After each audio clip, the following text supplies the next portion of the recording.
Hey, what's up, boxing fans? This is the Rope-A-Dope Report. I am your host, Chris Carlson, and today the episode is going to be a prediction on the Kelly Pavlik fight.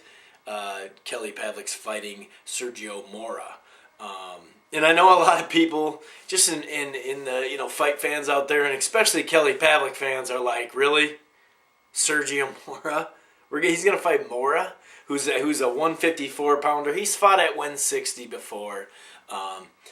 Obviously, his biggest win is Vernon Forrest, but then he went right back to, they had a rematch, and Vernon Forrest looked more in shape, looked like he was more focused, and beat him pretty handedly. Let's talk about Mora. He's a good defensive fighter. He's clever around the ring. He doesn't have a lot of pop. He does have some pop. He doesn't have a lot of power. I think he can keep a good chunk of fighters honest, with his jab and just keep them away from just getting rushed. Like I said, you could tell though in that second fight when Vernon Forrest seemed to be more focused and in better shape. He definitely pretty much manhandled him. Not the whole fight, but pretty close to the whole fight. So Mora's a good defensive fighter. He definitely will put on a fight. He's a good fighter. Top 10 type fighter. That's what he's ranked in the Ring magazine. His career is kind of up and down all around. He had a draw. I can't remember what that draw was, but that kind of sucked because he should have beat that guy. He didn't take on Jermaine Taylor a couple of years ago when he could have for the title. So he's missed some opportunities. So he's a solid fighter, and this is a good fight for him. This gives him an opportunity to win another belt. So it's good in his eyes. And I don't know if this is going to be in, they say Madison Square Garden right now, or Atlantic City, I should say. I'm assuming it's going to be in Atlantic City. I was thinking Madison Square Garden with him and Arthur Abraham. And let's get to Pavlik, because this is going to be his third title defense. Okay, 2 of them were mandatories, and this one is just a defense. And they've been garbage, man. I mean, really, really garbage, Mora will be his best title defense, but that's not really saying anything. Rubio was somewhat of an okay, solid top 10 type fighter. He didn't show up and fight like that the last time out in February. So it is disappointing. Here's what I think that they're doing, though. This is what they're doing. As long as that Arthur Abraham fight, which is scheduled in the fall or maybe winter, kind of November-ish, that's going to be at the Madison Square Garden, supposedly.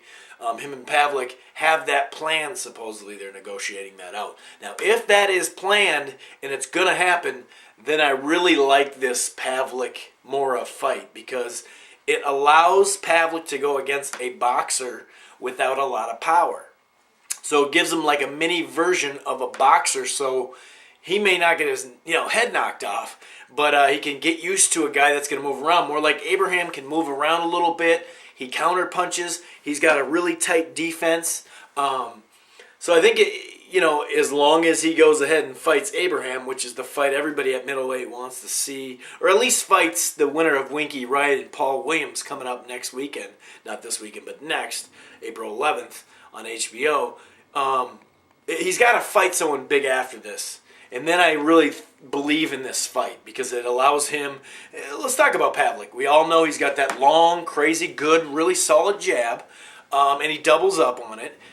He can be countered very easy, and he can get hit very easy. Even though he has his hands up, you could see he's getting better slowly throughout, better than earlier in his career anyway. And you could even see against the Taylor part 2 of that fight last February. You could see he was starting to knock down shots coming in on him. But he does keep the hands up, but it doesn't mean he doesn't, get hit. His angles are horrible. Like I said, he leads with a jab. He's got a great uppercut. The guy can put his punches together. We know that. He can sit down into a punch.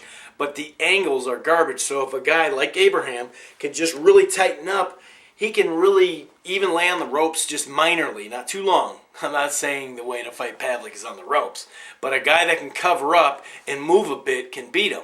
We all saw that with Hopkins, a guy that can defend, a guy that can counter, and a guy that has pretty, nice, decent average speed to maybe above average speed, can beat Pavlik any day.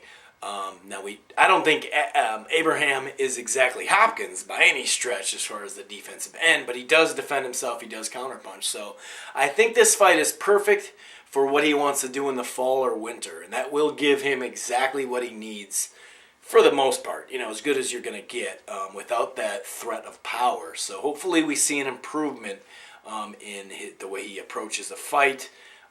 Because he does cut the ring off well, I think, pretty well. So we'll see. Like I said, I'm picking Pavlik in this one. I'm going to pick a late stoppage or a decision because Mora is not easy to even knock down. So I'm going to pick Pavlik. Could be a stoppage. I could see a cut stoppage type thing or just a straight knockout. But I doubt he'll just knock him out cold, where he can't get up. It'll probably be a TKO. So, that was another edition of the Rope and Dope Report. I am your host, Chris Carlson. Peace.